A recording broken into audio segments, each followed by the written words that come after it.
Terima kasih Smart Viewers masih bersama kami di Jurnal Binesian. Nah, di segmen Talk with Binesian kali ini, kita mau ngomongin tentang pendidikan seks di Indonesia sendiri. Nah, khususnya hari ini kita sudah kehadiran salah satu akademik konselor Binus University, Ibu Mardiana, atau yang biasa disapa Ibu Dede. Halo Ibu Dede. Halo Mas Yuda. Bagaimana kabarnya Bu hari ini? Alhamdulillah, sehat. Sehat ya, oke. Bu Dede, kita hari ini mau berbincang-bincang gitu, terkait pendidikan seks di Indonesia. Nah, kita berkaca sedikit ke kasus ya yang mungkin belakangan ini masih hangat gitu. Salah satu anak dari public figure yang istilahnya mengalami tindakan kekerasan seksual gitu oleh mantan pacarnya.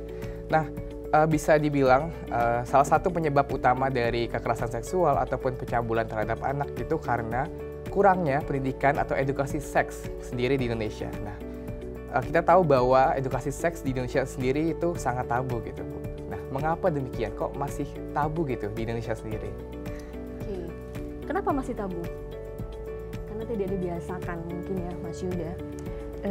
Kenapa masih tabu? Juga biasanya kita tidak bisa terlepas dari budaya ketimuran gitu ya, atau misalnya memang dari pola pengasuhan orang tua kita dulu oleh orang tuanya.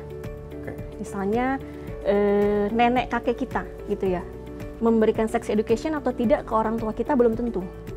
Itu yang dipelajari oleh orang tua kita ke kita. Pertanyaannya, apakah itu akan menjadi tabu juga di kita ke anak kita?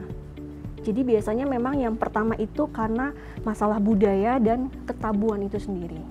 Jadi bisa saja canggung, atau misalnya itu kan hal-hal yang sensitif ya, atau private gitu kan ya, kayaknya nggak layak deh itu ditanyakan gitu. Jadi rata-rata memang tabu itu karena ada rasa canggung, malu, ataupun memang pengalaman masa lalunya seperti itu, jadi diturunkan terus-menerus ke anak cucu kita. Seperti itu sih biasanya. Oke, berarti memang faktor budaya dan norma di masyarakat mungkin ya? Betul, seperti itu. Mungkin dari sisi agama juga ada mungkin ya Bu, yang istilahnya masih dianggap tabu gitu ya, khususnya mungkin. Kalau dari agama sendiri sih ya, justru saya melihat ada loh, justru itu tidak tabu. Kayak misalnya kan fasenya dibagi-bagi ya, Mas Yuda. Kalau misalnya kalau yang umum ya, yang ilmiah gitu ya, 0 sampai 2 tahun, 3 tahun, kemudian masuk ke pubertas, pra-pubertas dulu ya, kemudian pubertas, kemudian sampai di tahap akhir. Itu memang ada, dan ternyata memang kalau di agama sendiri yang pernah saya baca ada. Oke. Jadi sebenarnya ada gitu. Berarti lebih ke norma masyarakat ya? Ya, mungkin seperti itu. Budaya tadi itu ya. Oke Bu, selanjutnya kita beranjak nih ke hubungan komunikasi antara orang tua dan anak. Nah kan hubungan komunikasi yang dibangun itu penting ya gitu, agar istilahnya anak bisa lebih nyaman, bisa lebih merasa aman gitu saat bercerita ataupun mendiskusikan hal ini ke orang tuanya. Nah, mengapa hubungan komunikasi itu penting sih Bu gitu, dan bagaimana hubungan komunikasi yang harus dibangun antara orang tua dan anak itu sendiri? Komunikasi ini kan bentuk interaksi ya. Berarti ada satu orang apa dua orang? Dua orang ya? Dua orang. Ada si penyampai pesan, ada si penerima pesan, gitu kan ya. Dan komunikasi itu akan dikatakan efektif apabila pesan yang disampaikan si penyampainya itu diterima dengan baik. Nah, faktornya juga banyak ya, kenapa pesan itu bisa diterima secara baik atau tidak, itu dikatakan efektif gitu ya. Kemudian pentingnya apa? Satu, itu bentuk interaksi manusia dengan manusia lain. Kedua, bentuk aktualisasi diri kita, eksistensi kita. Ketiga, komunikasi ini adalah sarana menyampaikan ide, menyampaikan perasaan, menyampaikan pikiran, termasuk pertanyaan-pertanyaan mengenai seksualitas. Gitu. Jadi pondasinya di situ, gitu kan ya. Jadi akan efektif kalau tadi itu penerima dan penyampai pesannya juga punya kebutuhan yang sama. Dan pesan itu tersampai dengan clear, jelas. Yang seperti apa? Kita sebutnya efektif atau terbuka ya.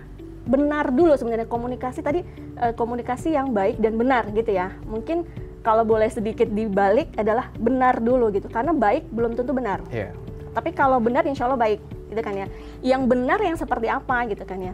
Yang baik juga kan kadang-kadang norma setiap keluarga beda-beda ya gitu. Ada yang sama-sama lagi di sini gitu ya, kita nggak bicara tapi kita sebenarnya engage, itu bisa ada juga. Jadi tiap keluarga akan berbeda. Jadi pertama itu sebenarnya kuncinya ada di ayah ibu ya kalau saya lihat. Oke, berarti orang tuanya dulu. Ya? Betul, gitu. Karena pondasinya ada di keluarga. Kondisi seperti apa yang anak tuh akan merasa mau membicarakan hal-hal yang sensitif, yang tadi Mas Yuda bilang. Merasa aman dulu, kemudian nyaman. Ya ini sejajar ya, tidak salah satunya. Jadi sama-sama pentingnya. Kalau kita nggak merasa aman, masa iya kita mau cerita sama ayah sama ibu kita? Nggak dong, lebih memilih orang lain. Jadi aman nggak ya saya cerita ini sama orang tua saya? Kenyamanan itu dibentuk tentu nggak 1-2 hari ya Mas Yuda. Itu ada pembiasaan dari kecil. Sampai dengan pada tahap kita sudah curious terhadap hal-hal yang sifatnya kayak tadi ya sensitif gitu ya. Kita akan lebih tahu bahwa selama ini kita berkomunikasi dengan orang tua itu terbuka dan orang tua menerima apapun yang kita sampaikan. Ketika muncul rasa aman dan nyaman, rumah adalah tempat yang paling baik untuk kembali. Gitu. Oke, berarti dari orang tua dulu ya Bu ya? Betul. Bagaimana caranya ayah dan ibu itu harus istilahnya memberikan ruang yang aman dan nyaman kepada anaknya itu, agar istilahnya bisa lebih leluasa gitu. Betul banget. Oke, selanjutnya Bu, dikatakan bahwa pendidikan atau edukasi seks ini harus dilakukan sejak dini. Betul. Menurut Ibu sendiri, berapa rentang usia yang ideal gitu? Kapan waktu yang tepat gitu untuk mengajarkan pendidikan seks kepada anak?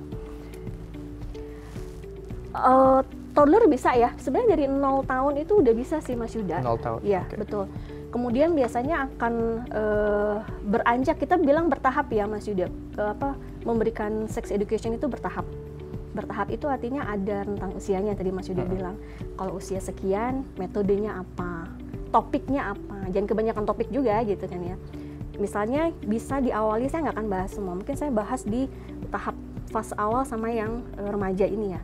Yang tahap awal mungkin bisa mulai dari toddler, ketika misalnya dia mau buang air kecil atau buang air besar gitu kan ya, itu sudah mulai bisa diajarkan gitu ya, alat kelaminnya gitu ya, kemudian rasa malu juga sebenarnya sudah bisa dibangun dari situ seperti itu. Jadi toddler itu sudah mulai bisa gitu ya, karena mereka sudah berkembang ya secara kognitif, mereka sudah paham dan sudah mulai ada pembentukan identitas, saya pria, saya wanita, dan seperti itu.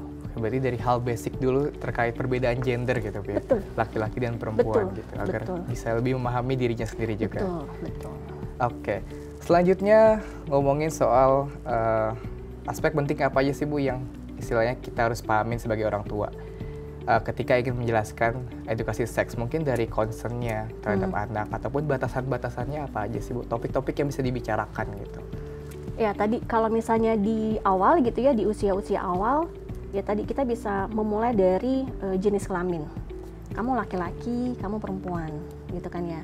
Itu kan pengenalan diri bahwa saya perempuan, saya laki-laki. Kemudian bisa beralih ke istilah-istilah sederhana yang ya kita semaksimal mungkin menggunakan istilah sebutan yang ilmiah gitu ya Mas Yuda ya. Jangan yang ya karena tabu kemudian bahasanya jadi nggak jelas, jadi anak juga apa sih maksudnya ini gitu. Vulgar gitu. Betul ya. Gitu ya. Jadi semaksimal mungkin penggunaan bahasa-bahasa yang ilmiah seperti itu. Kemudian dilihat juga gitu ya, tiap fase perkembangan anak, perkembangan seksualnya juga berbeda. Yang prapubertas kita mau bahasnya apa dulu sih? Ketika sudah pubertas apa sih? Kemudian setelah pubertas atau di tahap remaja akhir apa? Yang biasanya kalau misalnya kita udah masuk ke remaja akhir gitu ya, misalnya adik-adik kelas Mas Yuda gitu ya, kan rentang usianya berapa? 18. Kalau mereka lulusnya on time 4 tahun 22 gitu kan ya. Itu kan sebenarnya masih remaja ya. Nah, belum dewasa loh Mas Yuda gitu. Baru berani. Dewasa. Betul. Tahu nggak kenapa disebutnya belum dewasa? Mungkin karena masih mencari jati diri. Bisa. Jadi ternyata secara penelitian dewasa ini di kisarannya umur 25 Mas Yuda. Oke, 25. Kenapa? Karena sinaps di otak nih, gitu ya, jaringan-jaringan di sel saraf otak kita itu baru tersusun secara sempurna di 25. Artinya menjelang 25 atau sebelum 25 itu tadi pencarian identitas diri, disitulah pentingnya peran orang tua. Jadi kalau mungkin tarafnya di remaja akhir atau dewasa awal, biasanya kita orang tua bisa ngobrol, menyisipkan konteks ini, percintaan. Atau romantic relationship. Udah punya pacar belum sih? Gitu. Nanyanya anak perempuan sama anak laki juga beda, Mas Yuda ya, gitu ya. Itu bisa dimulai dari situ. Kemudian bisa juga tentang yang tadi Mas Yuda sampaikan di awal, concern-nya. Itu seperti apa? Boundaries-nya kayak gimana? Itu mesti clear. Gitu ya.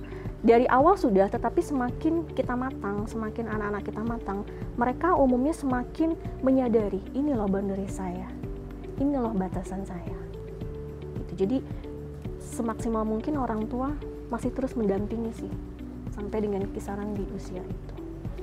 Oke, selanjutnya bukan tadi edukasi seks di Indonesia ini masih tabu gitu ya. Nah, istilahnya banyak ketakutan dari anaknya sendiri khususnya yang muncul, seperti mungkin merasa malu ketika mau ngobrolin tentang hal-hal yang berbau seksual kepada orang tuanya, tidak nyaman atau tidak merasa aman gitu. Mungkin khususnya untuk perempuan yang pubertas gitu ya, istilahnya merasa malu membicarakan tentang